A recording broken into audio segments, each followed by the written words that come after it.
called Elysian Dayglow IP. I don't know if you've ever seen the one called Elysian Space Dust. Like the graphic is like a little hop, and he's like on a star, and he's like flying through space and shit. I've always seen it every time I go to the liquor store, but then I saw this label. Look at that shit. That's tight. I don't know why I've seen that. I feel like I've seen that tiger with the laser beam eyes somewhere before, but I don't know where. But yeah, let's just do it. Crack this shit, dude. Yeah, and these little glasses I got from Hilo from a beer fest, and it's dope because it's just half a beer. Oh, so it's like just half in here. Yeah. So it's kind of like good for alcoholics. Appreciate you, Jesus Christ, bro. That's not how I normally pour beer, but I'm gonna give you. No, that would be for me. Just get it fizzed. Right? You shook the bag when you brought it up. I did. We'll just blame it on that. But yeah, it is good beer though. Yeah, I just tried it last 2 days ago. And you went to this beer fest thing? Yeah. When did you go? So this was Hilo Brewfest. This was maybe like 3-4 months ago, and it's just a little beer fest in Hilo, which is a small little town on the Big Island. Oh, in Hawaii. Yeah, in Hawaii. Oh, yeah. Okay. It was like one of the first vacations where like I didn't go for like a wedding or whatever. Yeah. You know. Well, I mean, you've had how many weddings? Yeah. Wait. I feel like every time I check like social media, you and Laura are having a wedding, getting married again. So we're just trying to make our families as pissed off as possible and stressed out as possible. Well, congrats again on that. Yeah, it's about time. Cheers. Thank you. Buddy. Appreciate you.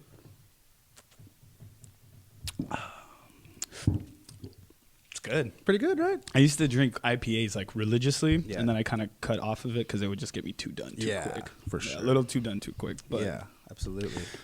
Welcome to the fucking podcast. Welcome to the fucking podcast. Yes. For those of you listening, for those of you watching, the reason this podcast even exists is this fucking guy right here, Alika Awana. Hey.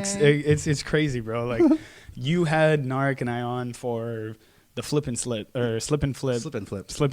thing that they had at, I think, Jose Alejo's house. Yeah, in the Valley. And we were doing it for mixed plate music, and it was from that. And then Sam Rukin has the LA Underground show. So I saw you guys doing that, and thank you from the bottom of my heart. Thank you for helping me out, helping me figure out the details of pretty much everything. Yeah, so of course, thank you, man. Thank you so much. Of course, cheers dude. to that again. Cheers cheers to you, man. Respect for like I remember in the beginning, like you wanted to do it, but you're like, how do I?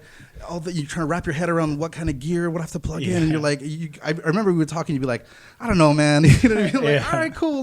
But then you just like more and more interest, and then like, yeah, dude, you got it done, and you're doing them every week. Every week now. Every week. That's like. That's a lot. That's respect, dude. I stopped. I stopped. Yeah, what happened? What's going on with all that? Yeah. Because I know you're fucking busy all the goddamn time. Yeah. I've been kind of I've taken a little hiatus off of dance music, like as a whole, not just the podcast. Right. But yeah, I haven't been going out lately. I haven't blah blah blah. And it's not because I fell out of love with it. I just like found new things, you know what I mean? I'm like starting new things, a little business thing, like, you know. Hell yeah. So I would just call it a hiatus. I'll be back. That's totally normal. I feel like in this industry, if you're not taking hiatuses, you're either gonna burn yourself out real quick, or you just have to keep fucking doing it. Because again, in this industry, even with the podcast, the reason why I'm doing it once a week now is it needs to be consistent content. For sure. Because if you're not putting out consistent content, you're gonna get left behind. It's crazy. Absolutely. Even collectives that like don't host enough parties, or maybe that's a little bit different, because if you're a big collective, I don't think you necessarily have to put something on like once a week. But no. Yeah, they do once a month. But because they went through the phase where they were doing it every week, you know, so we're like, they have the dedicated fan base. They know, people know the name, and like, you know, but when you're young, starting out kind of thing, you got to hammer that just so people know your name, and like. Yeah, you don't flood the feed kind of thing. Well, that's good. Hiatus, what you were just in Brazil. Yeah. How was that? Where'd you go? Dude, so this is the craziest shit. I was just sitting on the porch with my buddy, and I get a phone call. So like the week before that, I got a referral to work iHeartRadio in Vegas, the same weekend as Life is Beautiful, and just doing like live streaming stuff. So just like editing little pieces from like the shooters who would shoot stuff live at the festival, edit a quick thing, and send it back to the live stream team so they can be like, hey guys, check out a little recap. So then they would cut to my recap of like Ellie or what's. And you're doing it as the show is happening. Yeah, like live kind of in a sense where it's like I have like 15-minute turnarounds. Like the shooters shoot the thing, they run back. Here's a card, punch it in, just and then like, are you ready? Yep, cool. Hit play, bang, and then like gets sent out to the live stream team. That's wild. Yeah, it's cool. That seems stressful. A little bit. It's stressful if you're not super fast. Like if you can act super fast and like kind of react and not second guess yourself and kind of like know exactly what to do. Yeah, then it's easy. Yeah, but yeah, if you're not like super like fluent with everything. Yeah, with the software and things that go wrong and how to switch them, how to change them. Oh, this isn't working right. Blah blah blah blah. So anyway, I worked that gig. Everything went well. In Brazil? Oh, no, this is in Vegas. This is in Vegas. Oh, that's right. iHeartRadio. iHeartRadio. Yeah, okay. And so then about a week later, I get a phone call. I'm chilling with my friend on the balcony, and it was the guy who hired me in Vegas. And so I see his name, and I was about to just kind of clear the call. Or not clear the call, but just like, silence it. I'll call you back. Yeah. But something was like, take the call. I was like, hold on, bro. I'm going to take this call real quick. I answer it. Hey, what's up, bro? How's it going? Hey, man, I'm doing good. How you been? I'm like, good. He's like, you have a passport? That's great. That's a fun conversation to start with. I was like, oh shit. Like, yeah, man, I got a passport. Why? What's up? So Rock in Rio, Brazil. How soon can you leave? This is Wednesday afternoon. Damn. Rock in Rio starts on Friday. And so, but the hard part was that I had previously booked another gig doing the same kind of thing, like live stream editing for Rolling Loud in Oakland, the hip hop festival. Mm-hmm. And that was one of my close friends. And so like I called him, I was like, dude, I don't want to burn you. Like I took your job first. My allegiance is to you. But if there's any way we can figure out how to like replace me or something, because I got an offer to go to Brazil. So it took about a whole like 24 hours of trying to find people and blah, blah, blah. It's like getting a shift covered. Exactly. Kind of except when you get your shift covered. Yeah. And so. So this is all freelance stuff. It's not like you work for a company. They just know your skills and they've seen you do it, or they've seen it through someone where it passes around like, hey, he's good at this, and then they hire you. Is it like independent contracting? Like you have your own company, or it's just Alika Awana? Just Alika Awana. Yeah. Nice. Yeah. I'm trying to get like a full-time job because like, it's like the money's better. Exactly what it's like a blah, blah, blah. For sure. But the freelancing is cool because I got so much free time now to work on other projects, other businesses that I'm working on. You know what I mean? Always going to be like that. Yeah. So it's kind of, so I might start my own LLC just for like my company, whatever. But yeah, I don't know. I mean, that could be, again, if you don't, it feels like if you don't need to, and if they're hiring you as a freelancer, then there's no point to kill yourself. Right? You got your shift covered. Yeah. And then, so you flew out. Yeah. So, dude, literally like 24 hours later, I was on a 10-hour flight from LA to Sao Paulo, 5-hour layover, and then an hour flight to Rio de Janeiro. And then, Hell yeah. Yeah, it was. And what did Laura say? She was super stoked for me. Like, she was. Like, just kind of like she would love to come and blah, blah, blah. And like, but it was like, we've been like just short on cash. I've been working freelance. She's been working too, but like, not making the money that we used to. And so it was like, it was kind of didn't make sense logistically. Yeah. And it was kind of like, I can't say no to this. Right. Like the money as well. Like the money is good. And it's a pretty reputable company called Live by Live. They do EDC, Life is Beautiful, like all the festivals. They're a great live stream company. And so I figured like it was a good way to, network, make some friends. And do some work. But yeah, the festival was insane, dude. Which festival was it? Rock in Rio. Rock in Rio. Yeah. Is so it like rock and roll music? It was everything though. So it's like a Coachella type. Yeah. So it started out in the 80s and it was like Iron Maiden, Def Leppard, like it was that kind of shit. Rush, you know what I mean? Like, Metallica. And then in Brazil. Tight. Yeah. Huge metal and like rock and roll community out in Brazil. But yeah, now it's at Coachella. Like Drake was a headliner, Pink was a headliner, Imagine Dragons. Damn, Pink's still doing shit? Bro. Have you seen her live performance lately with the oh my god. With the what? Bro, what comes out of it? So like in a crowd of like 90,000 people, there's these 4 humongous pillars on like in like a square shape. Okay. And it has these it's like a cable, like it's like a cable that's strong enough to support a human, but can also like you can move the cable. So imagine it's like this, right? It's like a Y shape. Okay. So if you want Pink to go that way, it pulls the line this way and gives the line that way. Got it. So she'll just jump And then like they just throw her forward like 100 yards, and she's just like moonwalking above the crowd, and so she has 360-degree axis, and then she can flip. Yeah. So she's like doing front flips over the crowd, and then like goes like that, and it gets flown back. Like it's sounds wild. Sounds like Whiplash, but it sounds fun. Yeah. Is that only just for her set that they got that set up? Or was that's like her thing. That's a full production. That's a heavy production. Like Circus Soleil type shit. Yeah. Yeah, that was just for her. And then the Black Eyed Peas, like they got on like Black Eyed Peas are still doing what? What is this? A party from the 2000s? Yeah. Of course they did that, right? Oh yeah. Is it the same members? Everybody, including Fergie? Yeah, Will.i.am. Fergie wasn't there. There was the Asian guy. Yeah. Forget his name. Doesn't he have like a weird, the tall guy? Yeah. He's got some weird Taboo. Oh yeah, Taboo. Yeah, that's right. Yeah. Yeah, they were cool. There was a zip line across the main stage, so Will.i.am got in the let's get it started, and then he just starts hovering, zip lining over the crowd and singing it and shit, and like that's tight. Yeah, that sounds fun. And you're just waiting, just clips. Yeah, as soon as they send him in to get him out. Yeah, so like I'm basically sitting in like a shipping container with like windows and like power and like Wi-Fi, and so there's like all these cameras out there in the festival shooting the whole thing.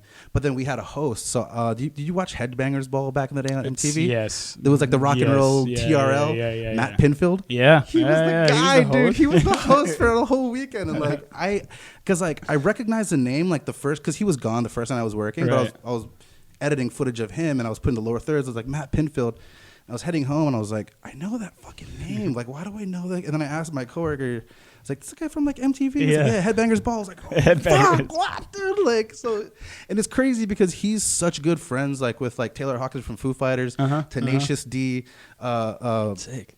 Dave Matthews, and so like when he would do interviews with them, it wasn't like a hey, how's it going? How's your time? It was like, hey, what's up, dude? How you been? Like, and so really organic, and like, I mean, a lot of these bands, they have him to thank for like their success. He was like the one who put them on MTV, on the radio, so they love this dude. I'm sure. And so it was like a cool little thing working with him. That's tight, man. Legendary. So he wasn't there the first night. He came through. You guys, he ran the whole fucking thing for you. He was sick.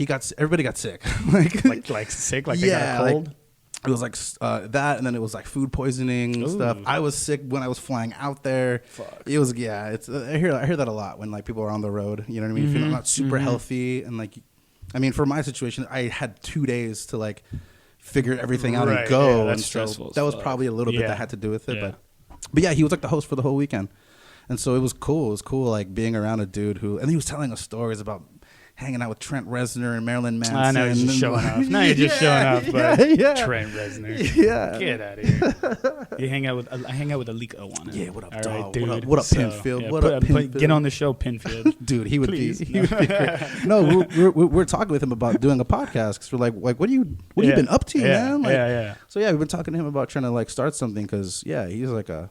I mean, people like that have that experience and have that, especially like understanding of the industry from back in the day compared to now. There's stories like we could probably talk for hours with this dude. Yeah, hours. Yeah. He has a book that he wrote. Like, I was like, yo. Yeah, when you got a book, that's it. You're good. Yeah, you don't need to come on these little pop-up shows and shit. Vlog is hot, mixed plates. Yeah, hell yeah. But yeah, the whole festival was run really, really well. The design of the festival was really cool. So it's when there was the Olympics in Rio, so that's where they have the festival. Because when you have Olympics, they build up the whole thing and then they leave it in your city to just do whatever you want with it. So Rock in Rio went up, it was there. Oh, that's smart. And it was just two main stages that were kind of like, just like really close, and then all the other stages were on the outside corners. So no pinch points. There was never a point where people got too crowded and shit. Yeah. Nice AstroTurf, people cleaning up the whole time. It was one of the cleanest festivals I've ever been to in my life. It's clean and festival. Clean, like impossible to say. Now. Yeah. Have you been across? Yeah. Disgusting. I'm Really? sorry. It's so bad, bro. I went once 2 years ago. And one, they oversold. Too many tickets, too many people, so everybody's already fucking like this. We can't even get from one place to another without having to fucking chain up and hold on to your girlfriend and whatever, get all the way through. Asian train, 60 people, doesn't stop. And then by the time everybody clears the floor, you're just stepping on bottles and stepping on plastic. It's really bad. Even at I went to the Rufus Du Sol show 2 weeks ago. Same thing, disaster, just shit everywhere. I don't understand how you can solve something like that though, because I don't think you can just have trash cans randomly, like how many trash cans would you have to have for Yeah. people to like turn around and just throw their shit away? So Yeah. I don't know. I mean, are most festivals, in your experience, are they usually fair? Like, how did they keep it clean for this one? It's constant people cleaning, like people just okay, with so like manually. brooms and sweep. Yeah, and Got just it. Okay, that's the constantly. difference maker. Yeah, because I mean, I will say like on the metal night, because there was a night where it was like it was Slayer, Anthrax, Sepultura, Damn. Iron Maiden, Scorpions. Oh, so like, this was this year. yeah, Iron Maiden yeah, and yeah. all those. Oh, yeah, sick. yeah. And Drake and Pink. Yeah, Tight. yeah, dude. It was it was like Chili Peppers. Oh, Like, wow. Oh, dude, Brazil loves Chili Peppers like no Really? other. Yeah. They love Coldplay too. Oh yeah, Coldplay, for sure. they did their, they did like they did a movie technically. Mm-hmm. By the way, I'm sorry, it's so hot in here. The AC was blasting when I Oh, when yeah. I got here, and then all of a sudden, of course, it has to stop. But Coldplay did a movie, I think it was on HBO or something, and they did it in Rio because that's like their biggest fan base apparently, Sure. and it is insane. Yeah. That's wild. They like to party out there. Yeah, apparently. Have you ever been there before? No, first time. I've First never time to been. South America. Oh, okay. Yeah. I'd never been there before. Yeah, me Me neither. I usually traveled even out like internationally. I would go to like Europe and Africa and stuff like that. Sure. I just went to Latin America for the first time. Okay. Went to Mexico. but Hell yeah. I'm sure Brazil's a much like bigger. Everything's bigger and yeah. Yeah, it's huge. It kind of felt. Oh wait, cycling back to Yeah. you're saying the Coldplay Yeah. thing because this is a funny thing. Fucking Nickelback played that shit. What? Yeah, I don't know what that has to do with Coldplay, but tight. But no. So that being their biggest fan base. Oh, okay. Like yeah. Nickelback There's has the it thread. in. They have it in Oh yeah. Brazil. Okay, so like obviously everybody knows Nickelback is kind of like the bro rock band, Right. the butt of all jokes for the rock Yep. and roll scene, the Yep. meme, the blah, blah, blah, there's food. Yeah. So I was on that train. graph. Yeah, like, I was on that train. Like fuck Nickelback. Whatever. Yeah. And then like I saw 95,000 fucking people all singing. Look at this photograph. No like just kidding. stop singing and just hearing 95,000 Whoa. people sing that shit. I was like, I'll never make fun of you guys. Yeah. again. Oh no. At that point, they That's know they got it. insane. Oh, yeah. Yeah. No, that is crazy. I didn't think Nickelback Unapologetically. was still doing. Neither. I mean, apparently, I don't know shit about Yeah, music if I yeah. don't know that anybody is still making Yeah, music yeah. anymore. For real. A little too involved with house music nowadays, but I've pumped the brakes. House music and like the dance industry. If I'm not at like one of our shows Yeah. or if there isn't someone that I'm trying to listen to specifically, it's really hard for me to listen to house music when I'm driving on a fucking regular. For sure. So I just usually listen to like old school hip hop. So I like Yeah. take it that fucking far Yep. to get me out of there. That way, by the time I have to go to an after hours from 11 p.m. to 7 a.m. You're not just totally burnt whatever. out of yeah. shit. Oh, I can't. I'm like not tired of it, but you just hear it enough times going out so much. For sure. Definitely pump the brakes with the amount of events I would like go to now. But Yeah. like I said, small hiatus. Yeah, little breaks. I mean, that's one of the reasons why I took a break too, kind of unconsciously, was that like, just even like just DJing, like when I was like looking for music, I was looking for music not just to listen to it and hear it, Right. but like thinking like, oh, that can go with that can go in this folder, I can play that at that event, I can play this at that. You know what I mean? It was more like it became almost like work. Whereas before, I was just trying to find cool tracks Yeah. to listen to, Yeah. just I like listening to it, and so it became a little bit just kind of like work. You know what I Yeah. mean? And Yeah. every time like I have like a hobby or a passion and it starts to feel like work, and like I said, I didn't make a conscious decision. It just kind of happened. Like my brain was just like pause. Yeah. I feel like it does Hold it off. automatically. Anything Yeah. like that. When you start burning yourself out, even with like work, if you're working like a Yeah. regular 9 to 5, the minute you start getting to like, okay, this is a little much, your brain is automatically like, okay, do we start looking for new things? Do we start doing blah, blah, blah? Yep. So is the freelance stuff that you're doing with all the, what is it that you do specifically? Like what's the title? So mostly just like video editing. Okay. But like Video. I do everything though. I can shoot. I can do Okay. After Effects, I do graphics, social media shit, music Damn. videos, short films, commercials, whatever. Like I can do any kind of part of the production. Yeah. You know what I mean? I can light shit. I can do audio. Like I can Damn. do whatever. So, but yeah, but the main job that I've been doing is editing. video editing? I think I'm the best at that. Like that's like my strongest Yeah. point. Yeah. But I can do everything else. But Nice. So it sounds Yeah. like you always got something to do. for sure. Yeah, For especially sure. with all those skills, like there has to be. I mean, you're Yeah, in yeah. the industry and you're in the city where you can find a fucking place for it. Is that? Are you still working with Revolt? Yeah. Because I know. Okay, so Yeah, yeah. that's like the thing that gets you some of these gigs, or just independently through.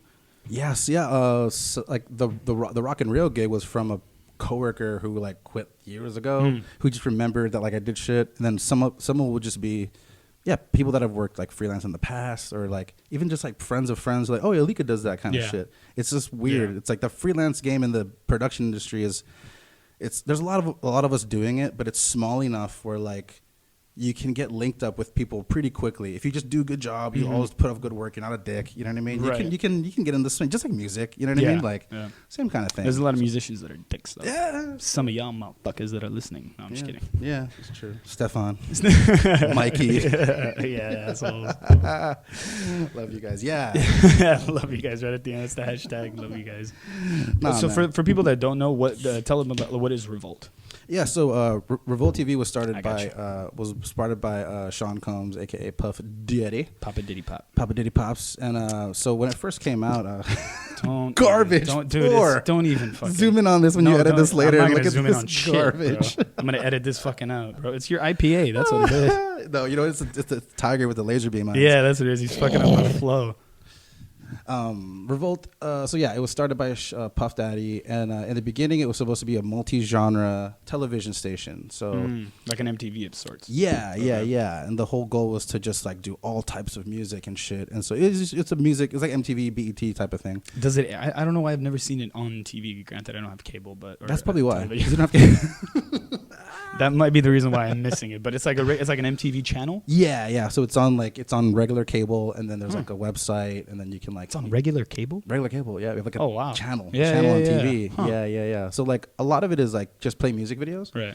But then like we would do like original content. We would go to festivals and like shoot stuff, do interviews with people. Like I did like a little mini documentary for Carnage. Yeah. It was like a day in the life with Carnage. He like got his hair cut on Fairfax, went to Pink Dolphin or whatever. Yeah. To go get clothes, and then like he set up this warehouse thing, and it was like a That's cool. unannounced thing. So shit like that. Yeah, just yeah. telling stories of artists. Yeah. You know So what it's I like mean? a Vice. Yeah, Vice of yeah. sorts, For yeah. sure, yeah. And then we did a whole lot of social justice stuff, like Oh, nice. Black Lives Matter stuff, you know, like when all that shit was happening. So kind of like a cool platform to like tell stories. So yeah. So like I still work with them a little bit, like, you know. Is he like an overbearing boss, P Diddy? Yeah. Does he have his hand in every? I feel like he's the type of like perfectionist that he has to know what's going on with every asset of his fucking. For sure. Yeah. It's weird that Revolt he doesn't though. Oh, nice. Okay, Yeah. good. So at least he's not doing. He probably hires enough of the right people to like. Yeah, to manage it. So like the cool part about it is when I got hired at Revolt, I thought I was gonna work for Revolt, but I was actually working directly for Puff. Oh shit. Yeah. So the guy who hired me was just like, said it was for Revolt TV, but he's like, actually we work for Puff, but we also work with Revolt, so that when we do stuff with Puff, we put it on Revolt. So like we do stuff with him, but then like we have to talk to the Revolt people to be like, put this on this social media, on that social media. He's throwing to this special thing. You know what I mean? Like, so but yeah, he was cool to work for. He never treated me bad. But I would see how he would kind of treat his like other workers. Yeah. You know what I mean? Yeah, he was kind of like not a dick, but I don't know, just kind of like disrespectful a little bit. And I didn't really like, and it was a lot of work too. It was like I would show up to his house at like, I don't know, 8:30. So you got to meet him and chill with him and everything. Oh yeah, I was at his house for like months. What he did, he had a house in the hills, so he like gutted his whole bottom floor where like his kids' rooms were, and had 4 recording studios. Yeah, like so he has one of those hills houses. 4? 4. Dude, One's 4 not enough? No, he's 4, bro. He had people in and out of all those rooms, like Hit Boy. There's all producers. Wait, and like he does Bad Boy still. Yeah. Jesus Christ. So he was working on his final album. That's why we were at his house so much. But he has one of those Beverly Hills or the Hollywood Hills houses where like it's not like big. It's just like 4 stories built into the wall, built into the side of the mountain. Yeah. So yeah, so he was always nice to me, but like I said, we would show up to work at like 8:30, 9 o'clock, and then just leave whenever he went to sleep. Jesus. Which is a complete variable. Yeah. You know what I mean? It's just like whenever he like gets tired, which is Call it a day. 4 o'clock in the morning or 12. It was. And he just needs people on him the whole time. All the time, dude. He has hella like assistants. That I understand. I mean, I don't know his net worth off the top of my head, but it's in the hundreds of millions. So I know at least like 6 or 7 or 800 million or something like that. He's right behind Jay-Z. Like, Fuck. Yeah. That's wild. Jay-Z is So he's like Jerry Seinfeld level. Yeah. That's insane. Yeah. I mean, I've seen just with the celebrities that I've like been around that I know that are at that.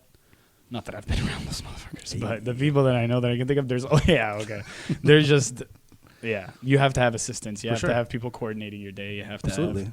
Damn. He started Revolt with the intention of doing it like a platform to give his version of shit. Yeah, it was more to like he wanted to do all genres because he loves all genres of music. Yeah. You know what I mean? And so initially it started as that, but then I think we all kind of realized it, and he also realized it that like, his lane is like hip hop and rap. He's like the fucking, you know what I mean? Yeah, he's fucking P Diddy. Yeah, like the '90s like sound of like hip hop and rap music is like largely because of him. Yeah. And so the whole time we were doing this, like I love the idea because like we would do dance music stuff. I would get sent to EDC and Crossed and like like Amsterdam Dance Event and like all these cool things. But we all kind of knew that like. You have to just do hip hop and rap, dude. Like you got to play to like your strengths here. Yeah. Because you can goddamn near get anybody you want. You're Puff, like, and so that's what happened. So that's what currently the Revolt is now. Oh, it's kind of shifting. Yeah, it's just hip hop. Yeah. It's just hip hop, just rap. Like they call it unapologetically black. You know what I mean? Unapologetically like, black. Yeah. All their content, everything, they're just going like full. Like, you know what I mean? Well, I mean, P Diddy's been. For for very years. outspoken as far as that, but I mean the hip hop game isn't all black, but I mean no, not at all. Does he choose to like focus on that specifically because he's very pro?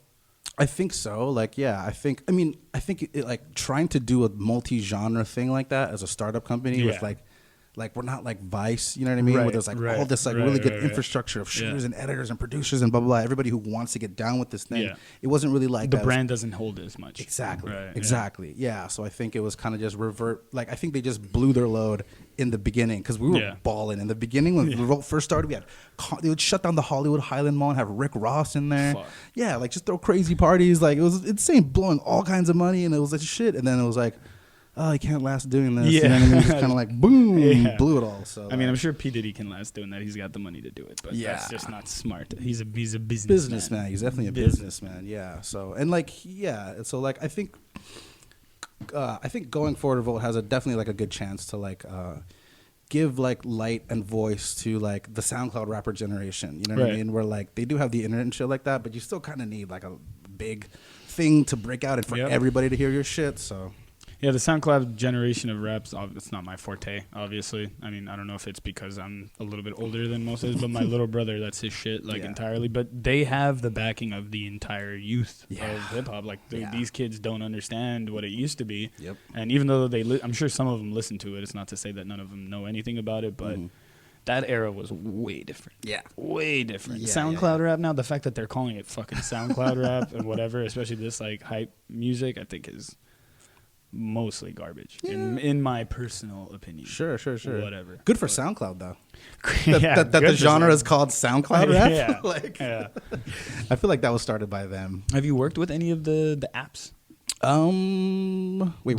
Like as far as working with them, like how you work with Revolt, how you do your freelance stuff, do they look for people to work with editing or work with anything behind the scenes, or is it just app development at that point? Wait, what do you mean? SoundCloud? Yeah. Or any music app. Oh, music app. Spotify, iTunes, YouTube. Yeah. I've been trying to get in with like Apple Music. Like they've been looking for like video producers and shit like that. But like Apple TV is hiring the upper echelon, the best of the best. Right. You know what I mean? I was like, maybe. You know what I mean? But like they hire the best of the best. I know Spotify has like a decent kind of video marketing, but it's just for like YouTube ads and shit like that. Nothing crazy. I think most of the money for those streaming platforms are just like in technology and bandwidth and like algorithms, app development, and stuff like that, and then like advertising. You know what I mean? So like, well, with Apple, I know they're getting rid of iTunes, or they're getting rid of that. Yeah, to my understanding, I think what they're doing is they're getting rid of iTunes as a singular, and they're splitting into podcast, Apple Music, and Apple TV, like, I think, or something like that. So iTunes, I think they're just getting rid of it as being like a platform where all of it is in one. Yeah, and they're breaking it down into the individual. Podcast, music, and then let's say Apple TV. Yeah, that makes sense. I mean, if as long as Apple Music acts like iTunes, where you can have your library, but actually you don't even need a library anymore. Exactly. You just stream everything. Exactly. So you don't really need the. But there's a lot of. I've read a lot of articles where I guess like DJs are in for it as soon as this happens because of the build that they have on their iTunes of like all the music they've saved or some shit, or the music they have or playlists they've made or whatever. Yeah, it's. I'm sorry. There you go. It's all locked and loaded better. Yeah. That does suck because I mean, I'll be honest. I haven't bought music from iTunes in a long time. Neither. I bought like my friends who like they put on iTunes. Like, oh yeah, for sure, hell yeah, dude. But like everything else, I just bought. You know. I haven't bought music. Yeah. Fucking probably ever. I don't think. I mean, I don't think ever. Even maybe CDs. You had to have bought CDs. CDs probably. Yeah. But even then, I would yeah. just have friends burn shit for me. Yeah. Or I would burn it yeah. myself or something. So Yeah. sorry, music industry. I know. Whatever. What do you mean, man? You didn't buy TLC Oh, Crazy what? Sexy Cool when it came out? Downloaded it. LimeWire. Napster. Yeah, that's fucking crazy. Yeah, man. Yeah, that's cool.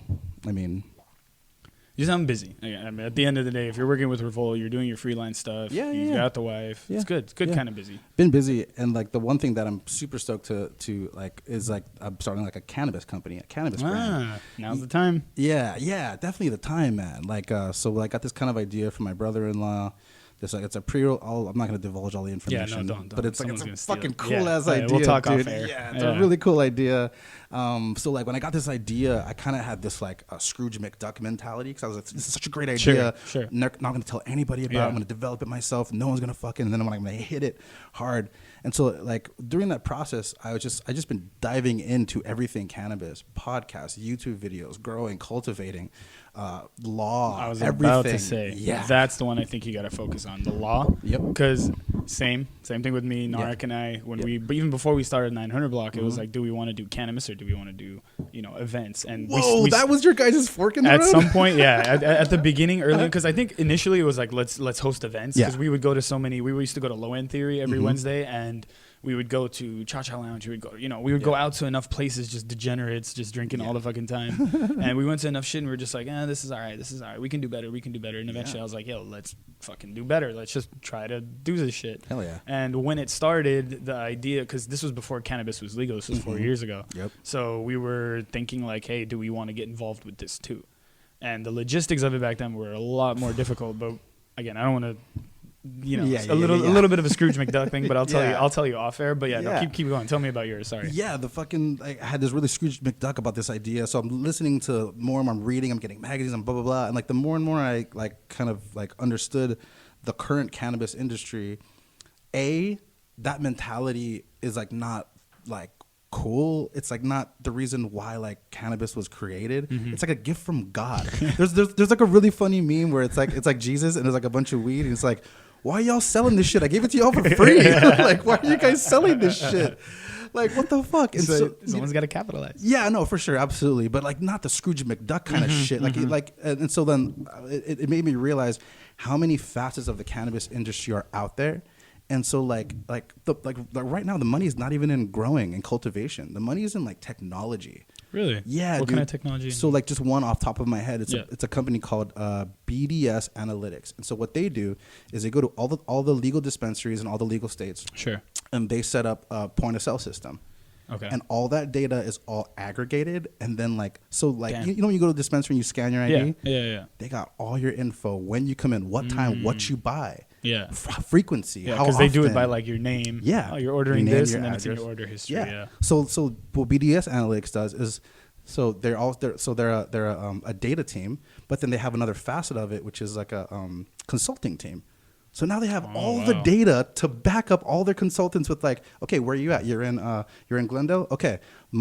Majority of your buyers are going to be from the age 55 to 65. They want CBD products because there's a bunch of old people that live there. Yeah. You know what I mean? Oh, wow. And so just think about all the categories.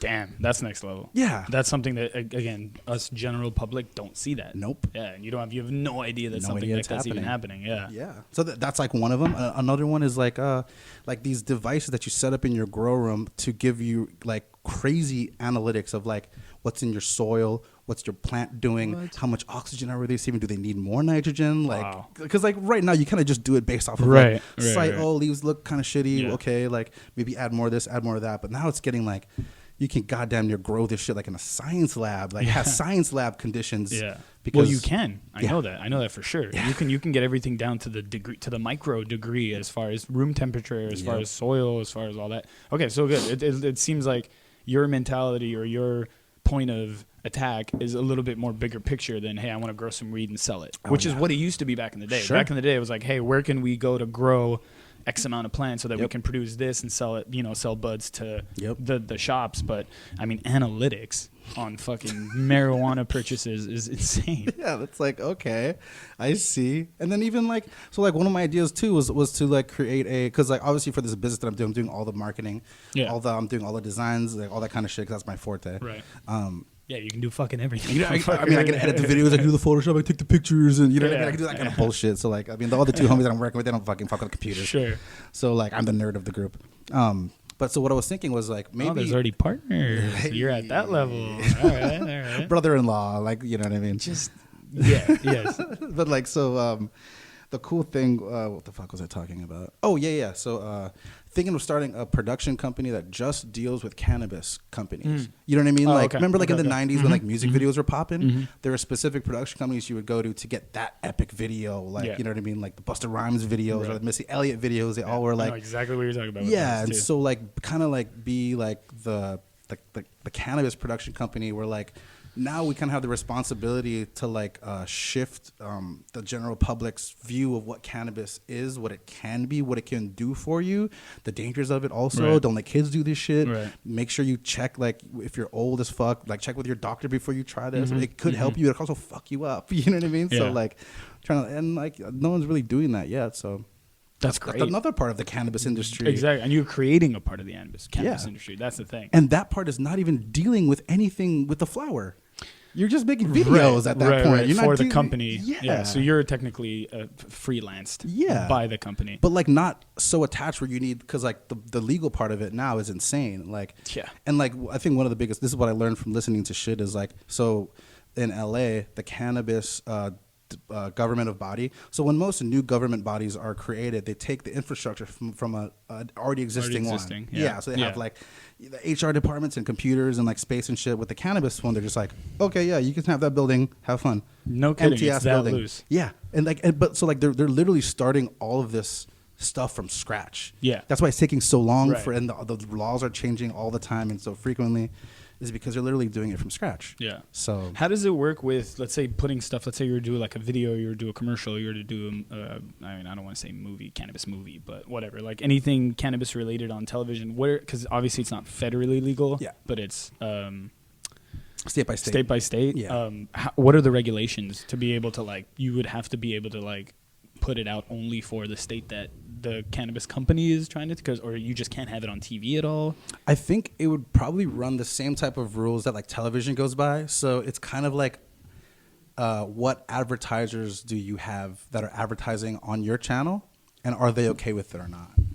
Because that's like the rule for TV. You know what I mean? Like I never knew that this was. I thought there was like a governing body of like what you can and can't put on TV. That's what I thought. But it's not really like that. It's like it's just whatever. It's basically like a shareholder type of thing. Like if your shareholders are happy, they're cool with it. Oh, okay. And it's all good. Right. Yeah. Like think about like all the swearing that goes on like Comedy Central. But what is what's the company that regulates that? The FCC. Yeah. But they have laws on like it's like you can't show like nudity, that kind of shit. You know what I mean? But like as far as cannabis, like I don't think that it'll. I mean, plus too, like TV is going out of style. Like really, all you need is like YouTube ads or like Instagram ads or whatever. You know what I mean? Like, yeah, I was gonna say, because if they were to do like a television commercial, one, like again, you would have to look at the analytics to see what area is buying a lot, what's the age group, how are you gonna target that, and then you were saying they regulate it based on like the advertisers and stuff. But that's if you have a channel. Like, what if you just release a commercial? Like for the next weed shop that opens up in Sunland, where whatever, it's right down the street. Good question. And they want to put out a commercial. Yeah. There's no advertisers. There's no sponsors. It's just a company. Yeah. And you guys were to edit and put it through. Who does it like? Getting approved is probably. Yeah. There has to be regulations on that. Otherwise, I'm surprised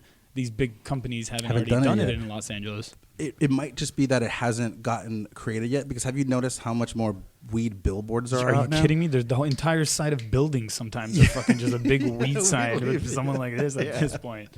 Come get high with us. It's crazy. The minute it was legal in LA, it's fucking everywhere. And it's like, how do you even have an illegal shop in LA anymore when it's legal, right? Like you need to, is it like the distribution licenses are different than growing licenses, are different than packaging different? Because the idea that I had back in the day, and I'm saying it on the record so nobody can steal my fucking thing, is more of like a subscription based. Okay. service. Delivery. Delivery, yeah. You just every yeah. week, just like how you do Dollar Shave Club or some shit like that. Yep. But I never figured out the laws. I never figured out what sort of license, because again, the licensing for marijuana is like, there's like 50 different fucking licenses. Yeah, really hard to get to. Costs a shit ton of money. Really? Yeah. Like, well, so, there goes that idea. no, but like, so like the more and more it gets, the reason why it's so expensive is because like they can charge this premium because the laws are unknown thus far. So motherfuckers. to pay somebody to navigate your way through this viscous fucking, you know what I mean? Yeah. Like of jargon of like law shit. Yeah. So like, I mean, I was looking into getting a consultant. Off Same. the top was like 45 grand just for like the first, just to get you to the point where like you can put down the paperwork to apply. Jesus. And at that point, you already have to pump in like $250,000 to get that thing. So you're already 300 in the hole before the state even says yes or no. Yeah. So it's kind of like, but it's okay because like again, it's a burgeoning market. It's like, and so like kind of what you said earlier, like with the billboard thing, like once it got legalized, everybody threw them up. Yeah. So the goal, I think, in like people who are starting cannabis companies and shit like that is to like just be at the front of the line whenever your thing gets federally legalized, and then you're just like here. Like this company called Cookies, they make the gelato strain. So they're first in line, I believe, for a trademark and patented strain. Like you can't get gelato clones, you know what I mean? Like you can't like just go to like a place. Khalifa Kush, you can get a strain. Yeah, exactly. Yeah. So like they're the first. Like, it hasn't gotten because it's not federally legal yet. Thing, But when it does, they're gonna be like. Remember how crazy you can just you can buy weed from somebody and name it something else and pass it off as some shit else. But now, like with like lab testing and shit, they can actually look at like genetic strain where it came from. So you can actually create a strain and then like that's yours forever. And if anybody like, yeah, dude, it's crazy. That's fucking wild. Okay, so yeah. I'm glad I ended up going with events. The $300 in the hole. I got $300 to put in the hole. I got $300,000 to put in the hole. I mean, it's one of those markets. Again, I think because the stigma about marijuana is so like negative still, that the people that are involved are trying to kind of keep it low key, and maybe that's why they're not doing commercials and shit. Because if you represent that brand and you fuck it up for everybody else because you're on the thing, I mean, I get it. But yeah, for sure. I mean, like the brand like Cushy Punch. Remember Cushy Punch? Yeah. Do you hear that shit? Yeah, they got busted with shit. There's kids dying from vaping with like fucked up like oils in it. Like, so it was the oils that were entering their lungs that was fucking them up, and people were dying because of vaping. Yep. Makes complete sense. And it's the big like the. No. Like weed cartridge vaporizers, the one really? that we smoke all the time. Yeah. No, because like so at first I assumed it was the big vape, nicotine vaping thing. They're like, no, this was because okay, think about it. The nicotine vapes, those went through their black market period, and then it was like, okay, this is the thing now. We have to like make sure that all this shit is safe. Right. So then, for the most part, they're regulating these nicotine vape things. The weed vape things is still in fucking completely. Yeah, dude. You can fill it with whatever the fuck you want. You know what I mean? Yeah. And even like regulating and like going to like all the weed shops and making sure every product they're selling in there it has this that. It's like you need so much manpower to do that. Yeah. So that's what's kind of shitty. I understand what people were saying back in the day about legalizing the shit is because there's like it's like there's going to be this era of where legal and black market is like operating on the same level, and somebody's going to fuck it up, and it's going to take the whole thing down. Yeah, which is kind of what's happening. Yeah. People are scared to smoke weed vapes because one fucker or a couple fuckers, were just putting garbage product and selling it to people. Damn. So that's where like ethics goes into play. That's why like I'm so about like entering the cannabis business, but with this like sense of like. This is something from God that can really, really help people. Like, dude, take CBD, for example. My dog, I have a little miniature poodle. So she has a collapsed trachea. Ooh. Where like if she doesn't get enough air when she's excited or whatever, or drinks water too fast, and she just starts coughing and then just like kind of falls down and has like a mini seizure and like can't stand up and shit. And so like this is happening for months. And me and Laura are trying to figure out what to do. The vet was like, and we did extensive research. They said like you can take her to a specialist in San Diego, but you got to stay there for 6 months. What? Yeah, there was this one lady who knows how to, and like we did a lot of research, and like everything was just like we don't really know. Yeah. You know, this just happens to dogs. It might just die. Yeah. You know what I mean? It's not like a readily thing that happens to dogs where they can like do this. Sure. So we were just like, well, we just have to deal with it. You know what I mean? That's like, I mean, you're not gonna go to San Diego for 6 months. Yeah, you can't do that. Right. Yeah. And so I went to a CBD expo in San Diego. and I found this pet CBD. And the lady was telling me, I went to all the pet CBD places, asked them about the whole thing, about this whole illness she had. And most of them were saying, like, oh, so for pet CBD, it's cool, like, because, like, they, it's not like they have to have a specific ailment. You just give it to them, and then whatever cannabinoid receptors are failing, it fixes. Okay. So it's almost like a miracle It's like drug. a Hilo. Yeah. Like Tylenol. It finds the thing that gives you the headache and then fixes it. So I bought it off a whim, came home, gave it to her. So in the first 2 weeks, she had one of those seizure things. Right. It's been 7 months now, not one. Wow. Not one. That's great. Fucking That's crazy. Killed it. That's crazy. Yeah. Well, I mean, from my understanding of CBD too, is it's one of those things where, let's say, like, you know, my mom has arthritis and or starting to get arthritis in one of her fingers. And it's one of those things where you apply it, and at first maybe you don't really feel, it's not like a balm where you feel it right away, but over time it progressively, like, actually, I was actually talking with someone about that earlier. I don't remember who it was, but that specific case, it was at one of my doctor's offices today. Okay. And one of the moms, she has a mentally challenged son, and they were using CBD, and I was just kind of talking in the office, and she was telling me, she's like, yeah, at first we weren't sure, and we kind of just went on. She's a Filipino mom, so she's very traditional. Sure. That's not her, you know, that's not how she does shit. Very old school remedy type. But on her doctor's recommendation, she tried that for her son, and she told me, she's like, yeah, within like 3 months, it's like a new person. It's like every issue, and it makes it's better for the mom, better for the family, better for the kids. So, I mean, CBD again, that ethos that you're going into it with, like, this is a gift from God. This is something that can take care of you if you use it properly. If you're not a fucking idiot smoking 6 blunts a day, which I can't do anymore. No, I'm back in the day, Oh, back in the day, high school was a whole nother story, bro. That was 12 years ago. Cannabis Cup winner here. Shit. No, fuck Cannabis that. Cup smoker. Oh, no. I guess to get smoked to the ground, bro. Too much. It's one of those things where it's like, you just smoke yourself to sleep. Yeah. That's what it would be for me. It would give me like a headache the next day, smoke myself to sleep. So I was like, you know what, let me just chill out on this. But with skateboarding, for the last, like, 16 years now, physically, CBD and marijuana has come to, like, actually be used medicinally for the first time in my entire life. Yeah. As a medicine, not as like a party drug. Yeah, like, exactly. High, exactly. And if anyone from corporate's watching, well, it's corporate. Well, I don't know what to fucking tell you. No, I mean, I don't think I could. No, it's legal. Yeah. It's like medicine. You know what I mean? It's legal. It's totally legal. The issue, I think, because it's legal, which doesn't matter to a lot of corporate companies, is because it's not federally legal. If they were to relocate you, or if they move you somewhere else and you were to get drug tested and you fail, then damn, we got another one. Got three. All right, hell yeah. This is the most partying I've done on a podcast. I appreciate it. I'm gonna let you pour this one though, because I kind of haven't been doing it right. But. Oh shit! No, yeah. See, look, it's not your fault. See, look, it is foaming. The proof is in the proof is in the tiger eyes, boys.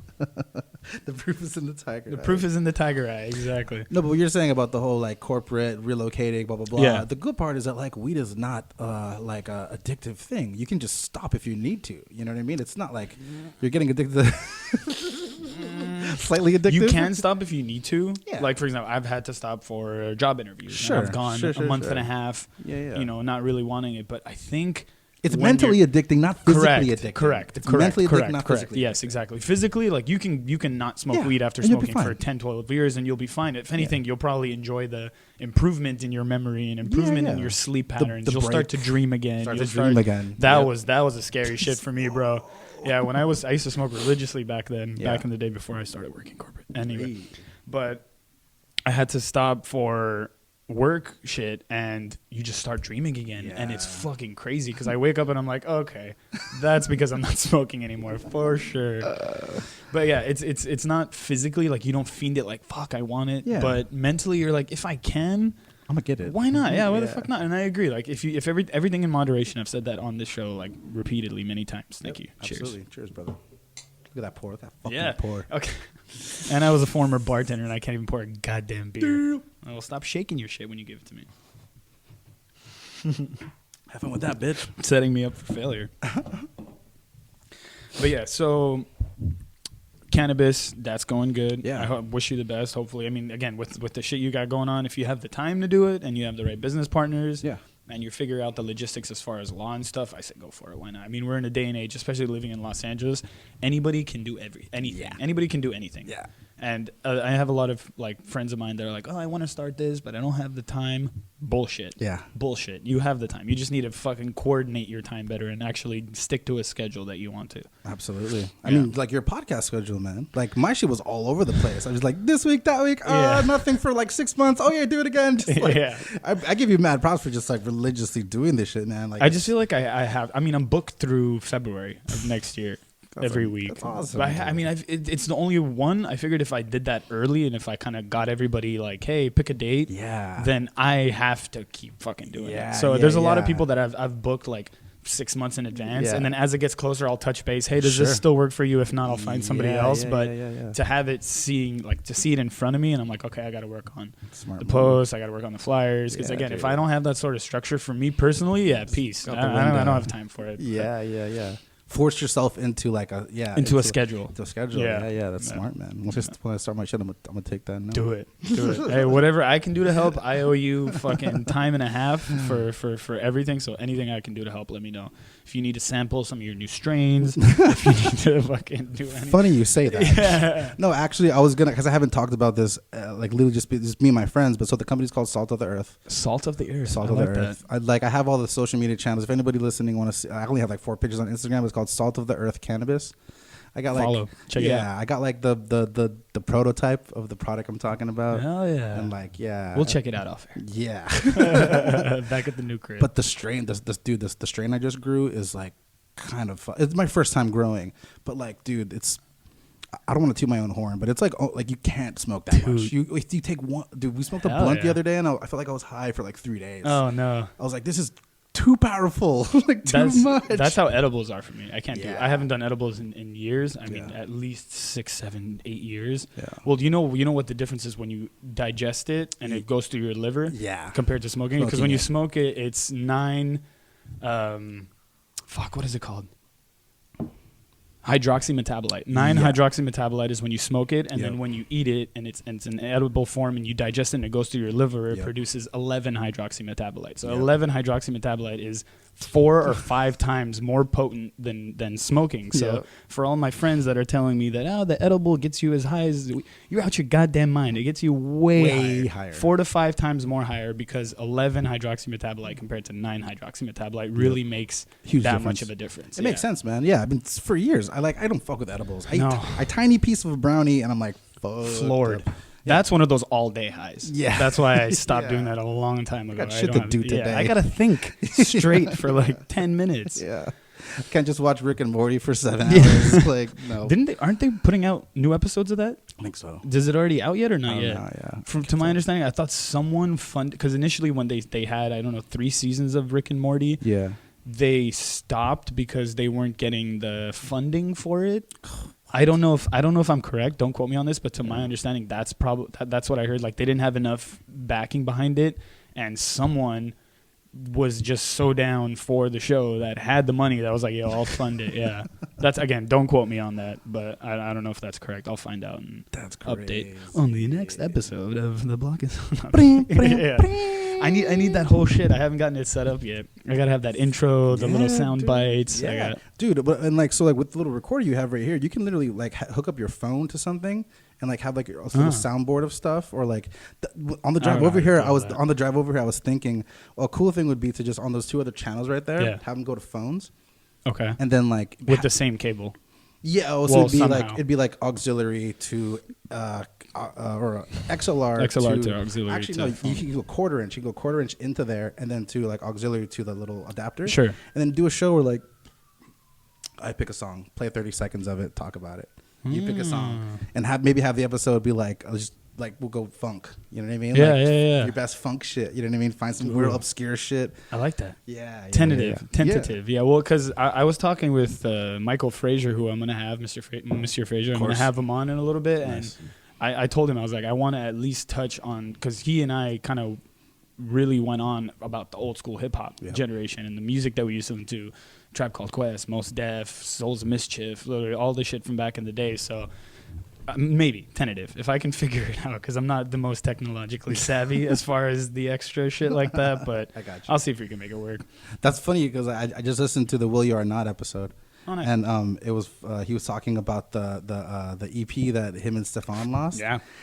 I'm actually working on a documentary about just that type. That there was this recording company who was like, I can't remember the name of it, but it's like an East Coast like New York production company. They were working with like Tribe Called Quest, Bismarcky, like a bunch of like legends shit. And it was like a compilation thing where it was like legends of hip hop type making shit. Yeah. And then when the riots in Brooklyn or Queens happened, whatever the fuck it was, they broke through the whole recording studio. Like everything got ruined and destroyed. So it was this project that like was almost done and then just got destroyed. And so like the documentary is about them remaking this shit like 15, 20 years later or whatever. Fuck. And like when I heard Will talking about this shit, I was like, oh, that's crazy. Like you should definitely do that. Like that's that's how like great shit is made when like you're faced with that kind of adversity and you have to fight. Because that's I do that shit all the time. I'm working on either video shit or music shit,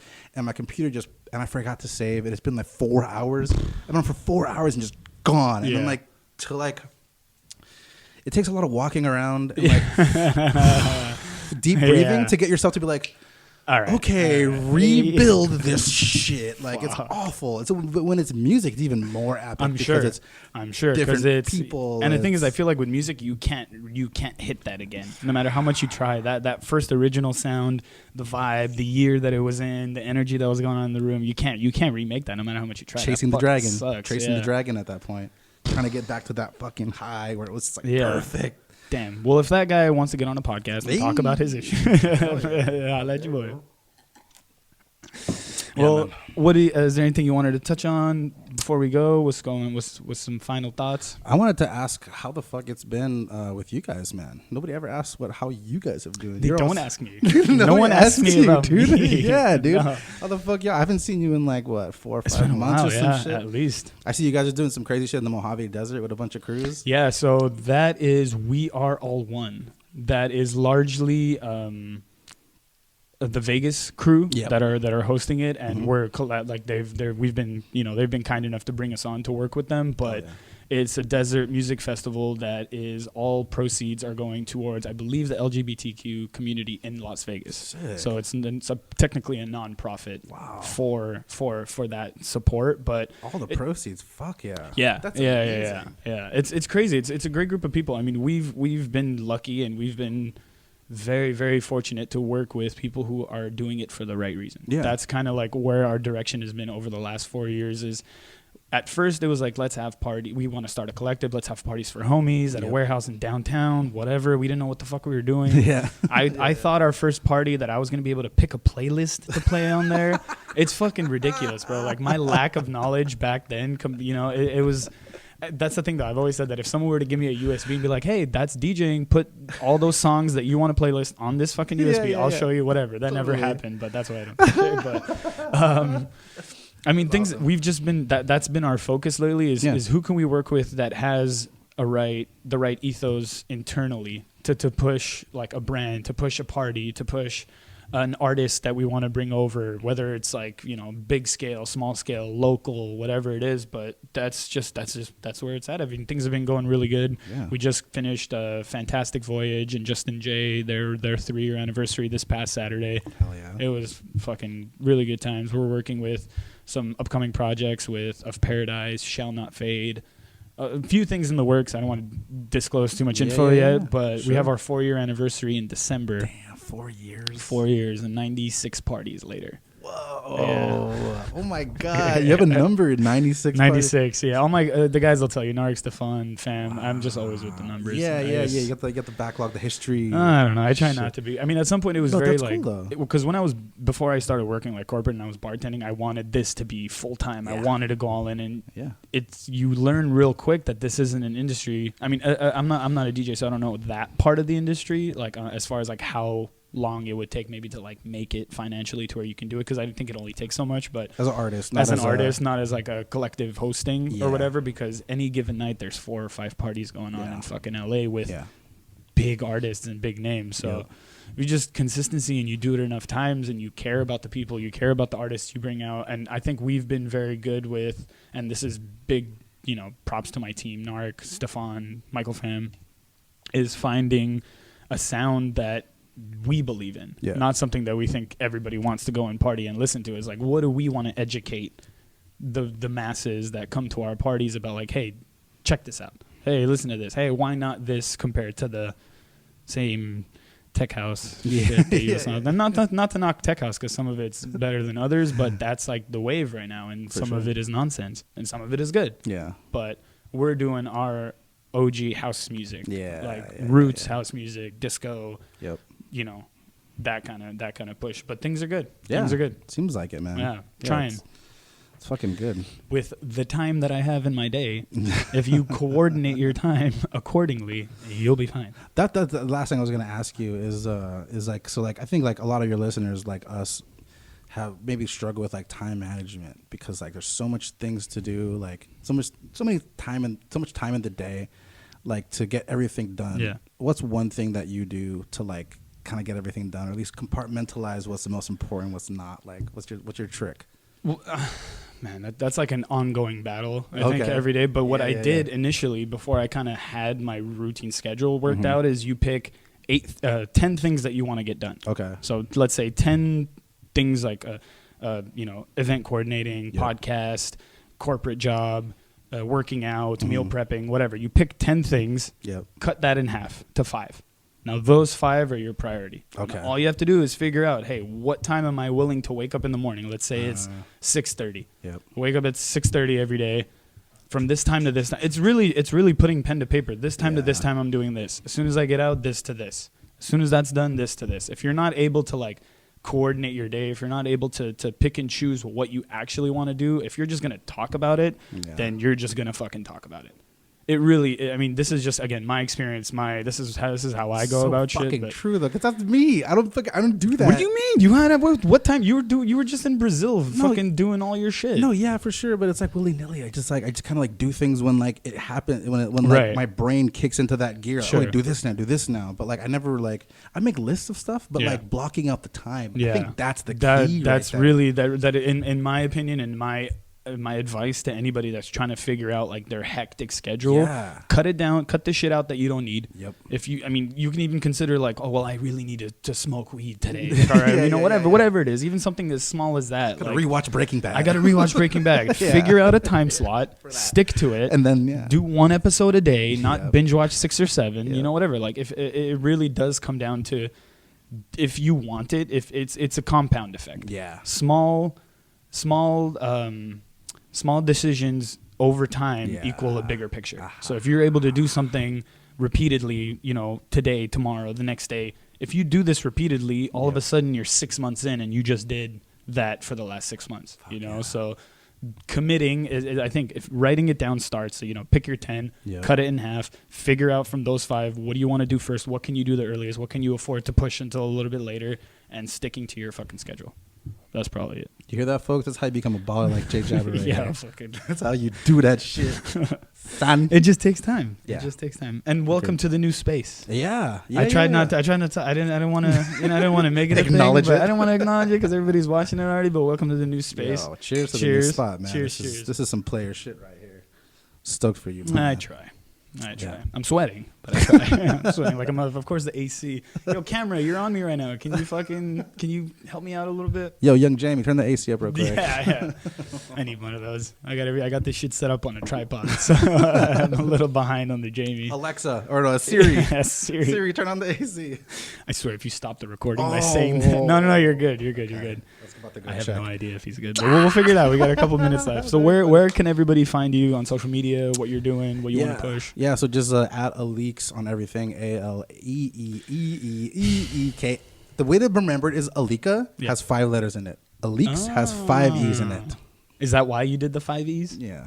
Oh, okay. That's cute. And like that was the amount of E's that my friends in Hawaii, when they would call my name, that was about. It wasn't like Aleeks.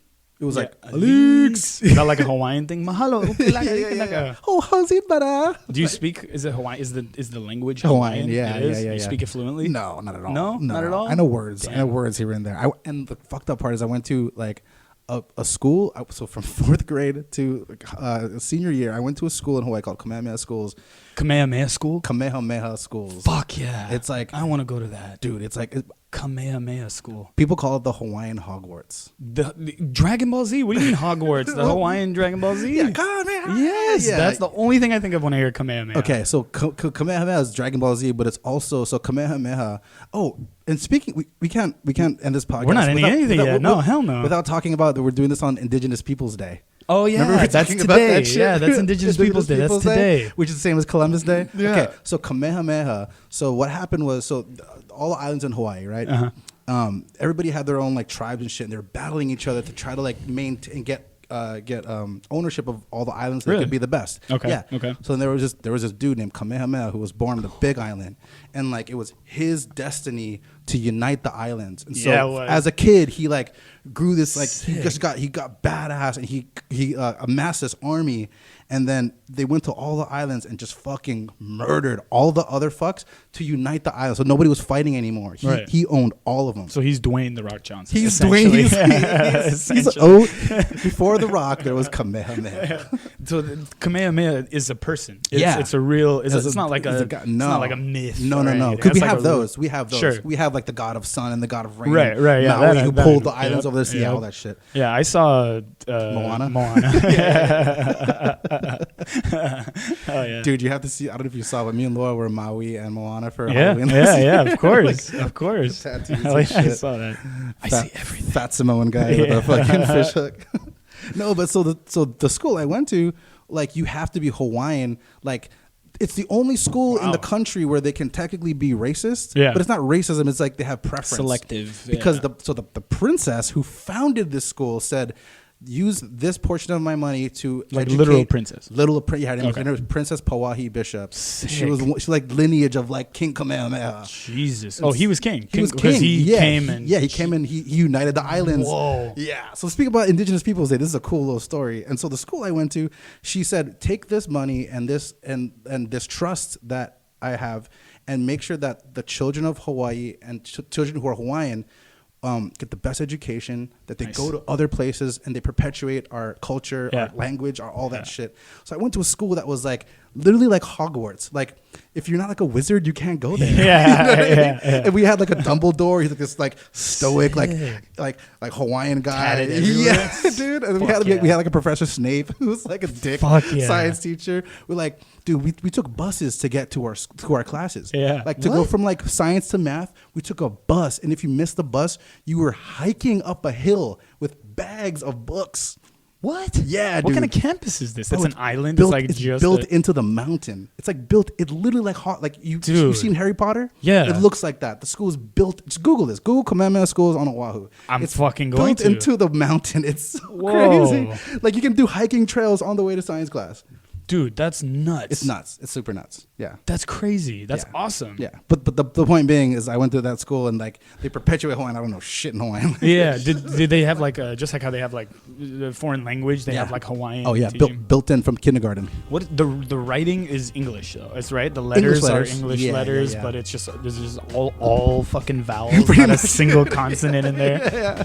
What's like the longest Hawaiian word you know that you could, like the most fucking Lilo and Stitch?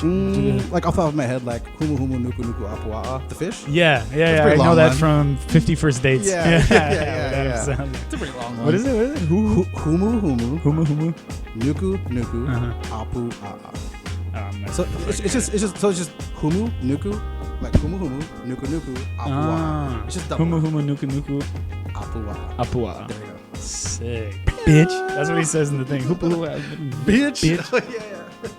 Well, thank you for coming out, man. Yeah, dude, we're still going to chill. You're going to come back up and see the new spot. Chilling. If you need anything from me, fucking ever, let me know. I love you. I appreciate you. Cheers. Thanks for bringing out the beers. Thanks for tuning in, guys. The Block is Hot podcast.